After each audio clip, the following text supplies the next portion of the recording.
Señores, continuamos aquí con el desarrollo de este espacio diario 16. Recuerdo nuestra cuenta en YouTube, Miosotis Grullón es nuestra cuenta. Recuerden suscribirse.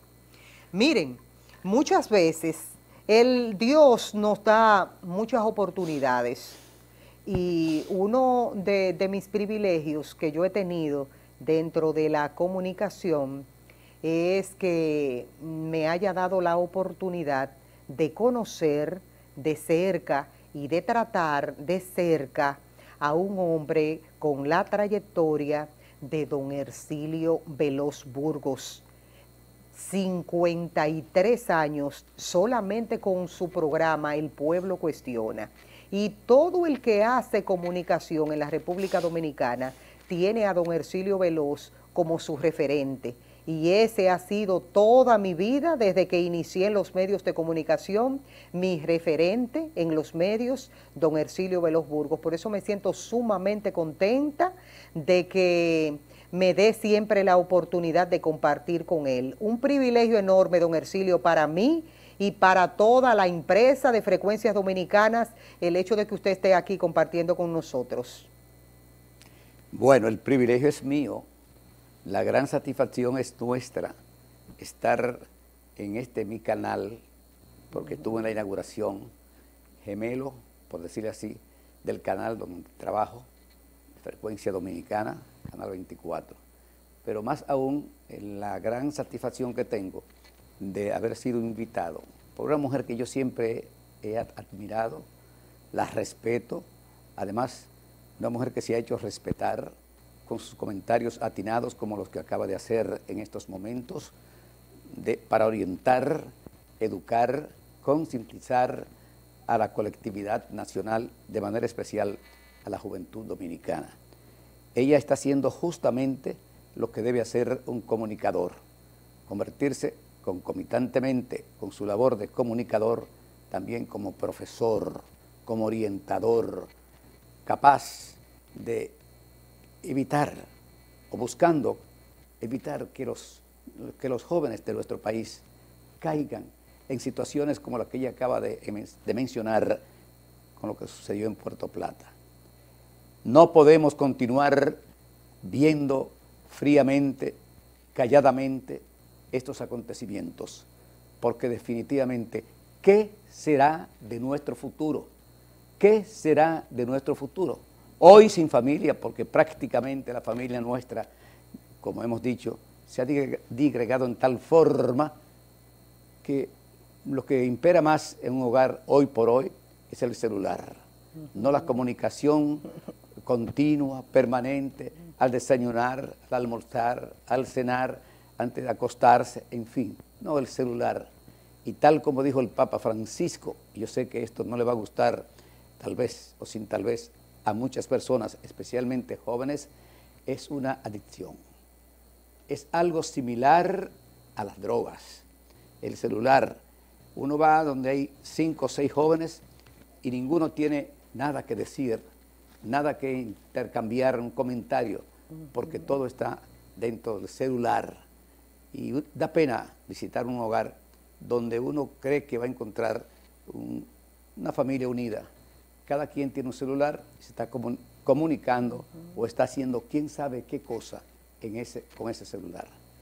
Yo me siento muy triste, porque no era la juventud que yo esperaba cuando yo estaba ya todavía en, la pubertad. Y cuando crecí con la educación que crecí, que se me dio, la hogareña. Pero no solamente vamos a culpar a ese segmento de la población, sino también a las autoridades que nos han gobernado, o más bien que nos han dirigido en lo que tiene que ver con la educación. ¿Dónde ha ido a parar la moral y cívica que nos dieron a nosotros? ¿Cuántos son los jóvenes que saben los himnos que hay en las escuelas, que aquellos grandes de la composición nos legaron? Yo creo que ni siquiera el himno a las madres se lo saben. ¿Cuántos son los jóvenes que se saben las estrofas del himno nacional completo? O sea, el canto a la patria.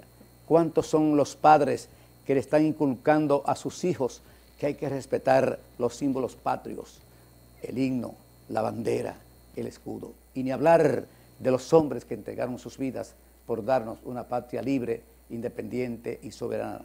¿Qué se le ha dicho a los jóvenes? ¿Qué saben ellos de los trinitarios? ¿Cómo se fundó, cómo se logró la independencia nacional aquel glorioso 27 de febrero del año 1844?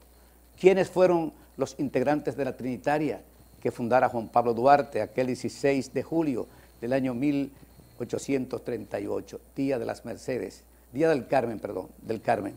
Pero algo más, ¿qué sabe la juventud de hoy?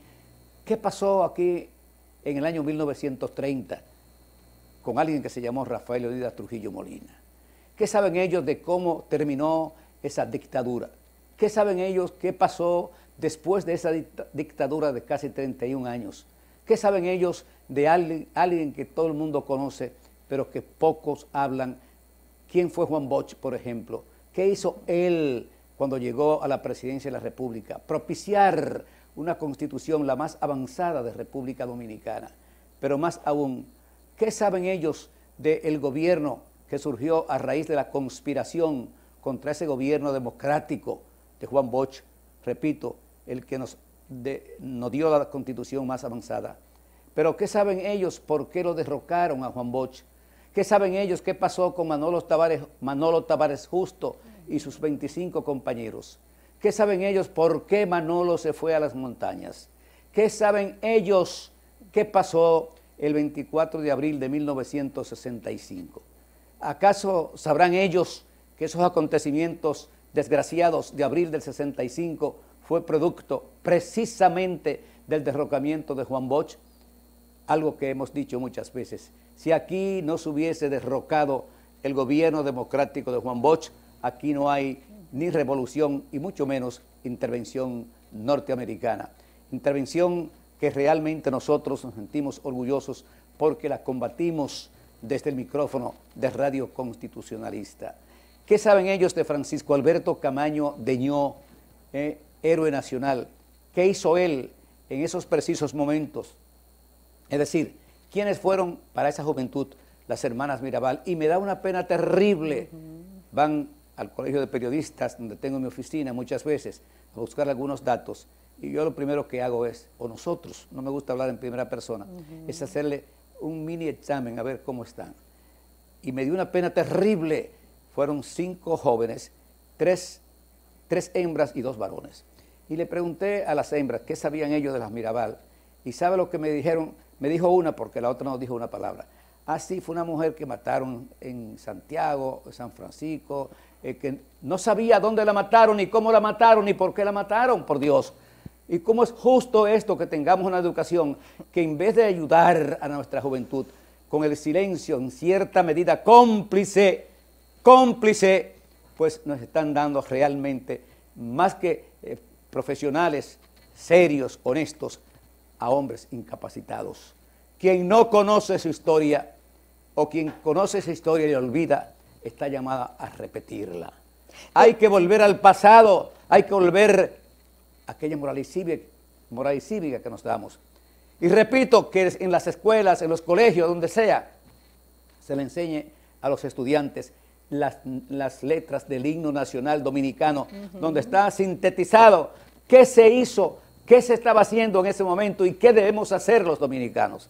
De manera que cuando tengo que hablar de esto, realmente lo que me da es pena, más que satisfacción por poder comentar o por poder sugerir que hagan lo que realmente no se está haciendo. Y aquí cabría decir que han sido casi todos los gobiernos. No sabemos cómo va a terminar este gobierno, apenas tiene 2 años, en lo que respecta a la educación, en lo que respecta al civismo, en lo que respecta a la formación de personalidades que realmente le puedan servir con la mayor honestidad al pueblo dominicano y no en cierta medida pues dejar la bola correr, como se dice, y que Dios nos proteja. No, todos tenemos que hacer algo y los que tenemos medios de comunicación también somos responsables si callamos esto y no lo decimos, porque tenemos que alertar a los padres dominicanos y decirles sus hijos o a sus hijos no le están enseñando lo que es la historia nuestra, tal vez o sin tal vez, una de las historias más hermosas, un país que ha tenido que luchar, que ha tenido que enfrentar a tantas naciones poderosas como Francia, España, Inglaterra, los Estados Unidos, Haití, a quien derrotamos, a quien lo sacamos el 27 de febrero de 1844, pero que no querían salir a pesar de que ya habían sido depuestos, pero hubo que librar 12 batallas desde el 19 de marzo de ese mismo año hasta 1854. ¿Saben los jóvenes qué pasó en Azua en ese día? ¿Qué pasó en Santiago el 30 de marzo, que fue la segunda batalla? De seguro que no lo saben. Y no por culpa de ellos, porque no se lo dan en las escuelas ni en los colegios. Y eso es realmente lo que a nosotros, a Hercilio Veloz, y sé que a Miosotti también, nos tiene altamente preocupados. El legado de don Hercilio Veloz Burgos, porque uno aspira que en un momento determinado, que ya uno no esté, porque todos vamos a pasar por eso, pero que se quede un legado.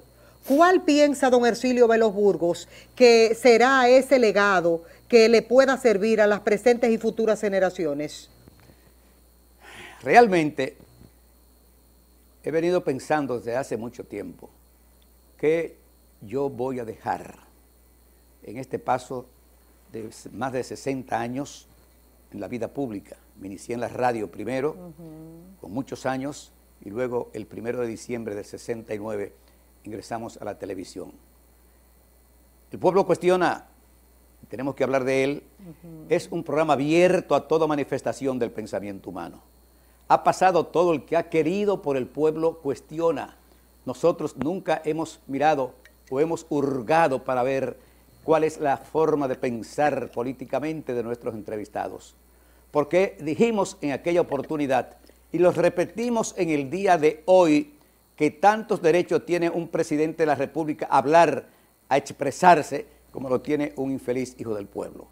En el caso nuestro, que es el del que tengo que hablar, nosotros pues hicimos, y eso es lo que creo, lo que teníamos que hacer cuando iniciamos El Pueblo Cuestiona.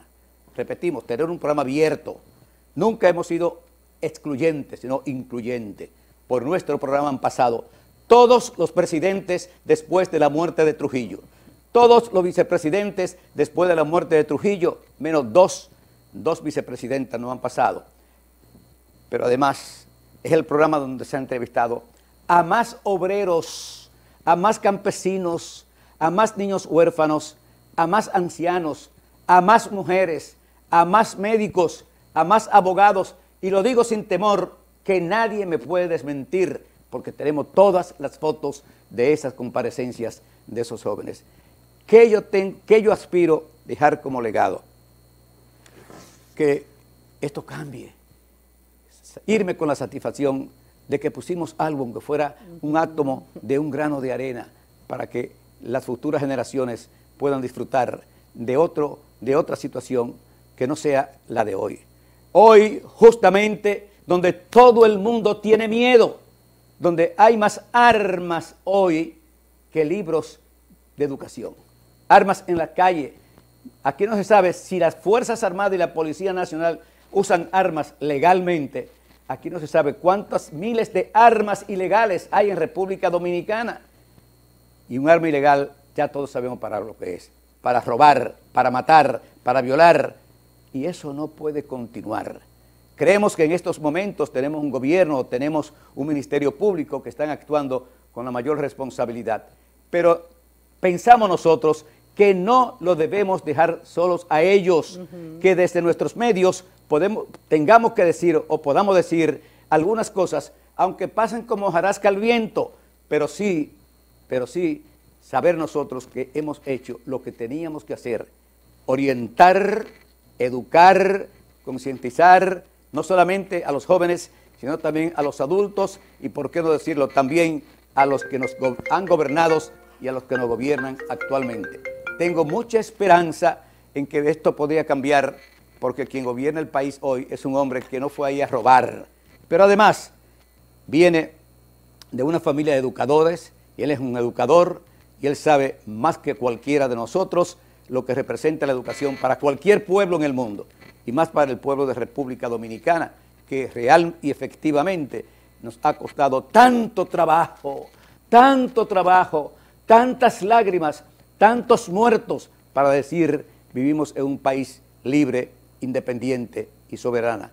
Aquí en República Dominicana realmente se hizo un trabajo desde hace cientos de años para que fuéramos hoy, tal vez o sin tal vez, el país más desarrollado del continente. Porque es el que más ha luchado por su libertad, es el que más ha luchado porque se respeten sus derechos, es el que mejor constitución ha hecho, aunque hayan venido bárbaros, perversos y hayan derrocado los gobiernos que han propiciado esas constituciones. Por eso, el legado que le quiero dejar a presente y futuras generaciones es que realmente, si queremos tener un país que piense en el futuro, tenemos todos que aportar algo. Porque nadie me puede decir a mí, desde el más humilde ciudadano hasta los que gobiernan hoy, de que no pueden aportar algo, independientemente de los cargos que ellos puedan estar desempeñando. Cualquier charla, una charla que sea con contenido de nacionalismo, con contenido de futuro, para que tengamos una juventud que sea real y efectivamente una juventud que le brinde a las futuras generaciones lo mejor que este país necesita. Don Hercilio, esta es la pregunta del millón y va a servir para muchos jóvenes periodistas que andan por ahí, que se acaban de graduar y otros que están estudiando en las universidades comunicación. Usted tiene 53 años solamente con su programa El Pueblo Cuestiona. Y como es la persona adecuada por la cantidad de años y ese contacto y ese ambiente dentro de la política, hacer comunicación con los principales líderes de este país que han pasado por ahí, por El Pueblo Cuestiona, yo quiero saber y quiere saber mucha gente que anda por ahí, que estudia comunicación, que se está formando, se consigue dinero a través de la comunicación. Uno puede decir que uno se hace millonario siendo periodista. Mire, me da pena. Desde un programa de televisión de entrevistas, y que se respete naturalmente, nadie se hace millonario. Nadie se hace millonario. Porque aquí usted sabe cómo se maneja la publicidad, que es lo que mantiene a los medios de comunicación. Por eso cuando yo veo a aquellos periodistas en lujosos vehículos, con grandes mansiones, en cada resort, un apartamento, yo digo, bueno, se sacaron los lotos de los Estados Unidos o el de aquí, o vienen de padres de familia altamente millonarios, con grandes extensiones de terreno, sembrada de todo, porque como detrás de un micrófono o de una cámara, no pudo haber hecho lo que tiene.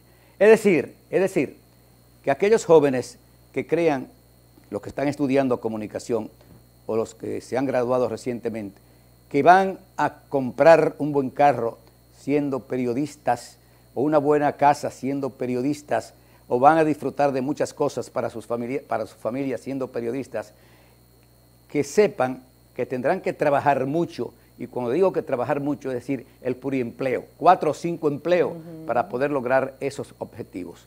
Pero sentado en una computadora como empleado o como productor de un programa de radio o de televisión, no lo van a hacer, porque yo sé realmente cómo se hace eso. Pero resulta que mis manos nunca han tocado un peso que no sea en base al sudor de nuestra frente por nuestro trabajo. Que no se dejen confundir, que no se dejen sobornar esos periodistas, que no se dejen chantajear y además que hagan lo que yo le voy a decir en estos momentos.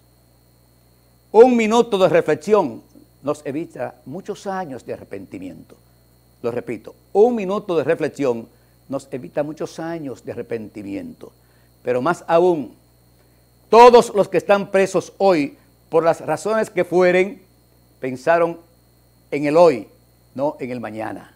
no pensaron en su familia, en sus familias, en sus amigos, en la sociedad, y hoy prácticamente son muertos sociales. Yo creo, y lo he dicho muchas veces, que hay 3 muertes. Digo, muertos morales. Hay 3 muertes. La muerte social, que es cuando usted se retira de todo, se va a su casa a ver periódico, televisión, no socializa con nadie, no llama a nadie, no importa qué pandemia esté pasando. Ese es un muerto social. El muerto moral es aquel que se roba lo que no es suyo, que hace suyo lo que no es suyo, valga la redundancia. O aquel que mata a un infeliz, o aquel que viola a una mujer, o aquel que viola a una niña. Esos son muertos morales, para llegar a la muerte física por la que todos vamos a pasar. Es decir, usted, amigo telespectador, si aún está suelto, usted no se va a llevar un solo peso de lo que le ha robado al pueblo, pero además, si es verdad, como dice el Ministerio Público, ustedes se han robado los dineros de la educación de los niños dominicanos, ustedes se han robado los dineros de los pobres dominicanos, la salud del pueblo dominicano. Hemos dicho muchas veces, y me gustaría que la conciencia de esos que pudieran estar presos, porque según se ha dicho, han robado lo que no fue de ellos, lo que no era de ellos, sino del Estado. Señores, la niñez, la ancianidad y los pobres no saben esperar. Se llaman ahora. Y nos da tanta rabia saber que hay tantas personas presas porque se dice que robaron lo que no tenían que robar, los dineros del pueblo, los dineros que el pueblo paga con sus impuestos, porque yo estoy seguro que en estos momentos me están escuchando miles de personas honradas que pagan sus impuestos y que le duele a ellos mayúsculamente saber que con sus impuestos tanta gente se ha hecho millonario en este país, como si viviéramos un país en una selva. No, aquí hay que seguir luchando y que esa juventud que acaba de salir de las universidades y que estudió comunicación social o que va a estudiar, que actúe, que no se debe dejar sobornar por nadie, porque su primer enemigo es el sobornador, quien le da el cheque, quien le da el dinero en efectivo, quien le da la canonjía, cual que sea esa. A nosotros, y esto siempre lo pongo de ejemplo, a 2 meses de habernos iniciado en El Pueblo Cuestiona, en Raintel, entrevistamos un personaje y creo que sentamos un ejemplo con eso, dimos un ejemplo con eso. Me lo comentaron favorablemente toda la prensa de la época. Un señor lo llevo al programa y antes de salir al aire saca un sobre y me dice que ahí hay algo para mí y que no era mucho porque su departamento de Relaciones Públicas no tenía un gran capítulo, que lo aceptara. Lo puse sobre el escritorio, como está usted ahora mismo ahí, lo puse sobre el escritorio y cuando nos dieron el cue, le dije, señor, mire, usted se equivocó, este programa no se vende, se regala, pero no solamente se regala a los que están en el gobierno hoy, porque él estaba en el gobierno en ese momento, se regala a todo el mundo, un programa abierto a toda manifestación del pensamiento humano, por donde han pasado todo el que ha querido hablar. Nunca le hemos puesto cortapisa a nadie en El Pueblo Cuestiona. Esa es mi mayor satisfacción. Por ejemplo, cuando aquí, o cuando el mundo vivía aquella situación tan dura,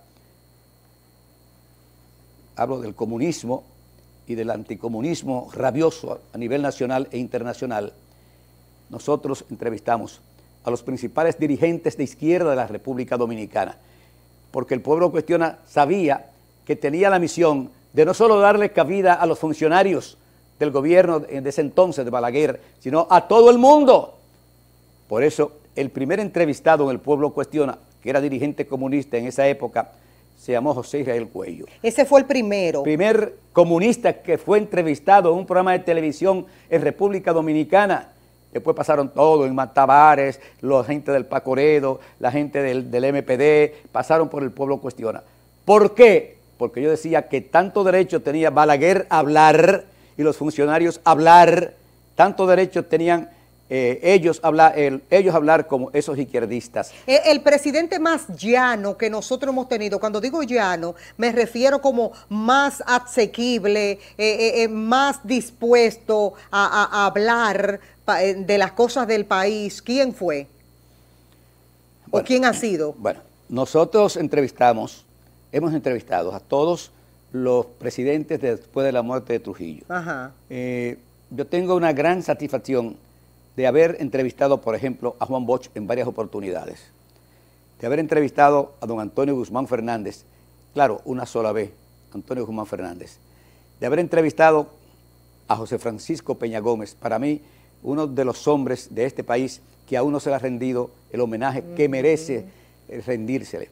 Entrevistamos a todos, al doctor Joaquín Balaguer, entrevistamos a Jacobo Magluta, entrevistamos a Ruiz Tejada, aquel que fue presidente por unos días en el 70, cuando Balaguer cogió licencia para que el presidente de la Suprema Corte fuera el presidente interino, a García Godoy.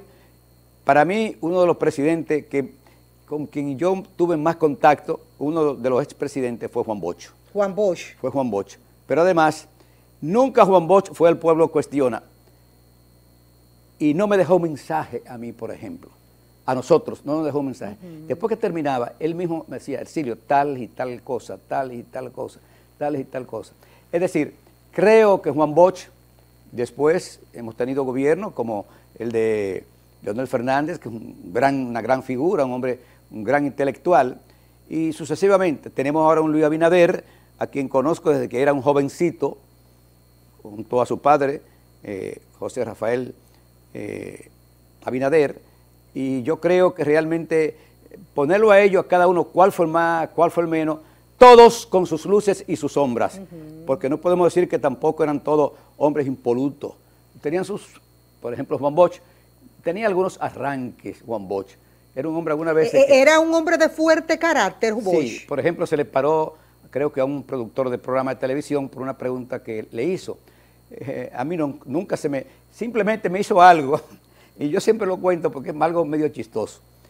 El pueblo cuestiona, lo patrocinaban un whisky, Macalver, y una camisa Van Heuser, y nosotros, pues, esa era parte del compromiso de la publicidad, y cuando entrevistamos a don Juan Bosch, en una de las tantas entrevistas, le fuimos a entregar el litro de whisky y la camisa, y nos dijo, pero con muy buen gesto y todo, me dijo, no, Ercilio, mejor regálalos a esos jóvenes que están ahí, a los tramoyos, en fin. No lo aceptó. No lo aceptó. Y yo además yo no tomo y cosas. Ok, está bien. La semana siguiente, parte del pluralismo que había en el pueblo cuestiona, y que existe todavía, yo llevo a la Jara Burgos. Bueno, y cuando le voy a entregar la camisa y el litro de whisky, me dice, sí, dámelo, yo sí lo voy a coger. No te voy a hacer como Juan Bosch, que te lo depreció, y bueno que te pasara a ti por comunista. Cosa que no era nada malo, porque él estaba en su libre albedrío de aceptarlo. Pero claro, y está bueno que te pasara a ti por alcahuete y comunista, todas esas cosas. Es decir, en el pueblo cuestiona se han visto muchas cosas. Por ejemplo, la gente no sabe, o mucha gente no sabe, porque ya eso fue en los inicios del pueblo cuestiona, que una vez entrevistamos a la señora Peláez. La juventud, la gente de ahora dirá, ¿quién es la señora Peláez? La señora Peláez era una señora de Barahona, que le decían la bruja de Balaguer, que supuestamente la mandaban a buscar en un helicóptero. ¿Y ustedes la entrevistaron en el pueblo cuestión? Claro que sí, y no solo eso, que la llevaron con una escolta militar, y la esperaron ahí y la sacaron de ahí. Es decir, todas esas cosas tuvo que ver o ha tenido que pasar el pueblo cuestiona, aparte de que ha sido el programa de televisión en toda la historia, desde el año 1952, cuando se inicia la televisión, que ha sido más golpeado por distintos gobiernos, pero específicamente por los 12 años del doctor Joaquín Balaguer. Sí. Una de las sombras del doctor Joaquín Balaguer, que fue permitir que se maltratara a la prensa nacional. A nosotros se nos prohibió hablar por radio y televisión en varias oportunidades. Cuando derrocaron a Allende, por quien yo simpatizaba, el barco Esmeralda venía a República Dominicana y nosotros hicimos un llamado en el programa antes de que ese barco llegara para que la multitud fuera a protestar al puerto con por la llegada de ese barco. Me suspendieron inmediatamente. Cuando mataron a Orlando Martínez, no me dejaron hacer el programa en el sábado siguiente. Cuando prohibieron a Peña Gómez, a Marcio Mejía Ricard, a Rafael Gamundi Cordero y a otras personas más, hablar por radio y televisión, a Bienvenido a Sin Egel también, ya yo era presidente del Círculo de Locutores Dominicanos. Bueno.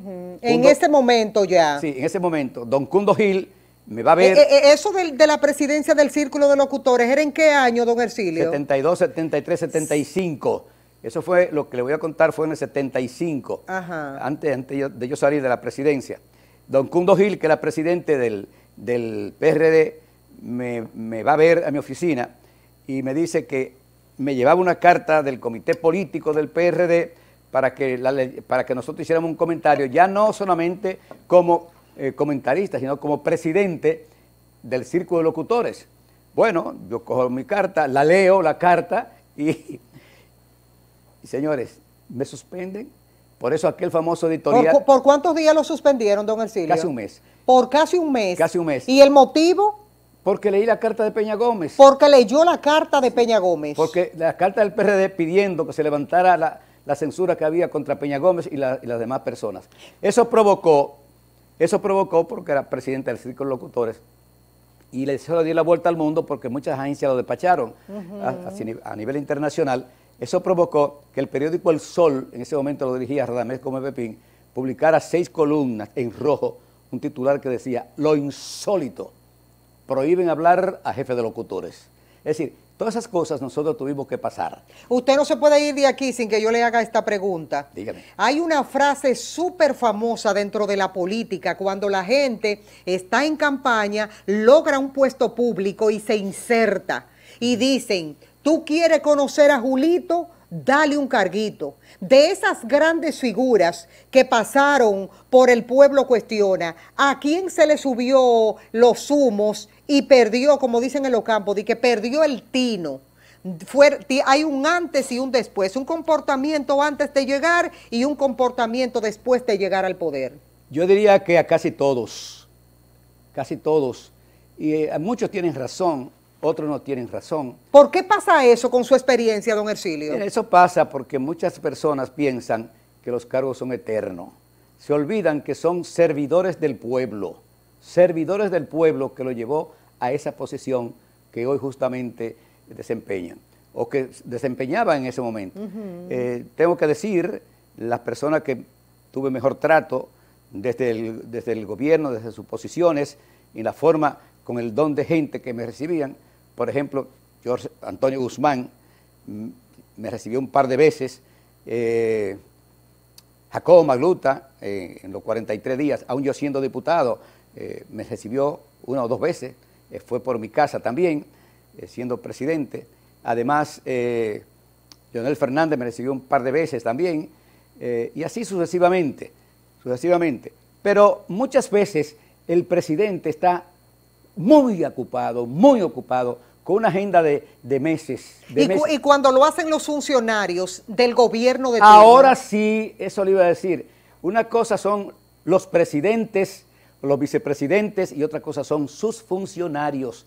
Un 90% de los funcionarios se almidonan en tal forma que creen que nunca van a salir de esos cargos. Y después, cuando los sacan, por ejemplo, yo nunca pude hablar con el señor de Educación que sacaron. Ah, con Fulcar. Con Fulcar nunca pude hablar. ¿Usted hizo el intento, don Hercilio? Varias veces le envié. Yo nunca visito a nadie si no le pido una cita. Una cita, porque a mí nadie me va a considerar diciendo: mire, el jefe está muy ocupado, no lo puede recibir. Yo pido una cita y siempre llego media hora antes de la cita. ¿Y qué le contestaban? Nada, tampoco nada. Ah, no les respondían. No responden, muchos no responden. Actualmente es distinto. Hablo de señor Fulcar, que nunca me contestó nada, aún mandándole yo algunos. Venían unos periodistas de Estados Unidos y querían hablar con el ministro de Educación. Y yo le mandé una solicitud de cita para que recibiera a esos periodistas. No. Muchas veces eso también interviene mucho el relacionador público, el asesor, que para ese tipo de cosas. Son tantas las comunicaciones que llegan, pero creo que cada funcionario debe tener a alguien que le lea o que le diga, mira, aquí le están pidiendo una cita para esto, para esto. Y hay muchos